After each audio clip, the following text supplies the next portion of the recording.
we have Sharat Tiwari, sir, warm welcome, who's the principal of Mayoor Chopasni School. Thank you. The fact that you have developed solid IT grounds prior to the pandemic ensures your readiness in endurance, software literacy, and thinking ahead of time. And definitely your readiness has positively impacted your preparedness and the way you handled the crisis. So no wonder that with all this network of teachers' feedback, IT supporters, and knowledge of existing softwares, you've managed to do the greatest job you showed us. So many thanks for your efforts, and many thanks for giving such a good example of how if you have a sticked team and if you work into the same vision, the results are born. So touching a little bit on your personal background and the fact that your school is only 10 years old, which is impressive, I would like to make the discussion more personal by asking you the question of how did you decide to become an educator? Sure. I think biggest credit goes to my parents, who also happen to be full-time educators. My mother started as a career teacher, and she did well because she retired in the year 1991 as additional director of women education in the state of Rajasthan. And my father was a professor of chemistry, and then he became principal of a postgraduate college.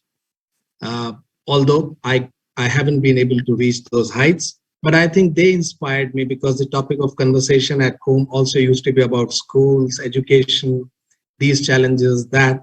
But their zeal and their spirit, I think their desire to serve the society in this unique way as educators must have rubbed off on me. And finally, it was in the year 1997 that I got an opportunity to work in Mayo College General Council's educational institution. And for 17 years, I was working there. And I was very, very privileged to be part of this fantastic legacy school.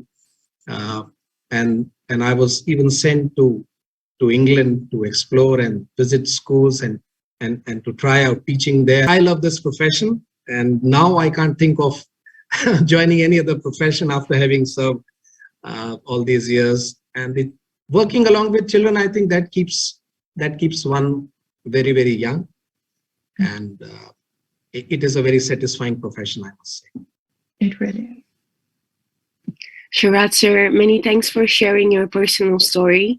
First of all, I'm of the opinion that you have exceeded the expectations of students, their neighbors, and their families.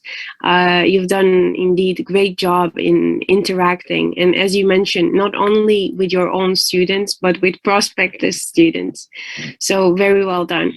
I feel like your family environment has shaped your attitude towards education and work in educational institutions.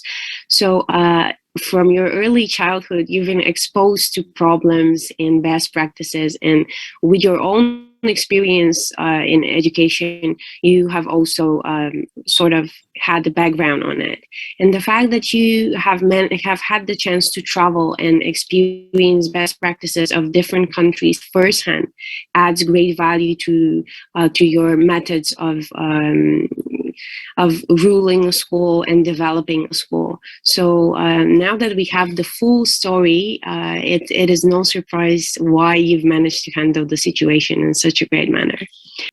So moving forward to our discussion, we have already briefly touched on methods of nurturing curiosity. And once again, Sharat, sir, many thanks for setting the example of right practices in successful techniques. We have also agreed that every school, every individual around the world has been tremendously impacted by the pandemic. And indeed, the education system has moved further in its development due to the challenges and due to the circumstances.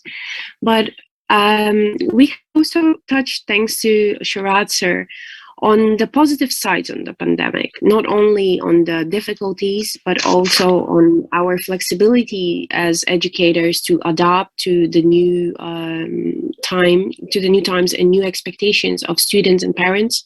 And while we're still on the optimistic side of things, I would like to to bring this discussion to your dreams and to your vision of a utopian education system.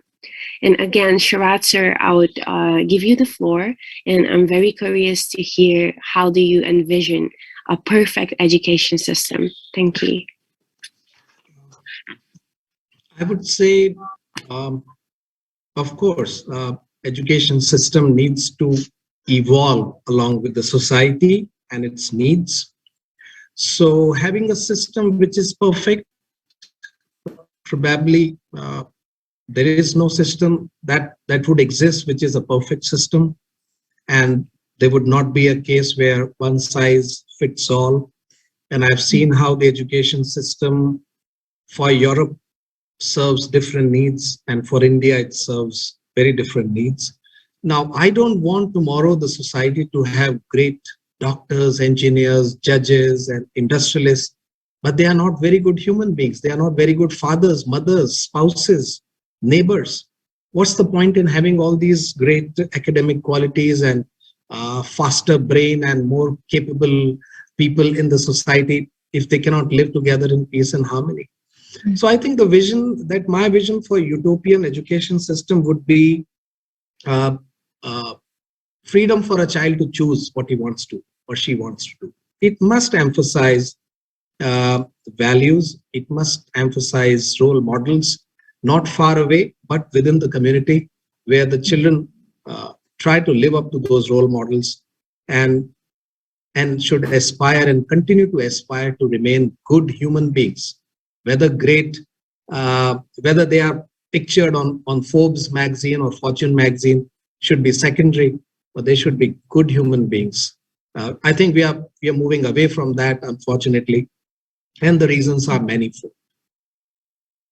And posing the same question to Tyron mom, would you be so kind to share your vision? How do you Absolutely. Thank you. So it's very difficult to follow what Mr. Sharad has said, because everything he has said is exactly how I feel.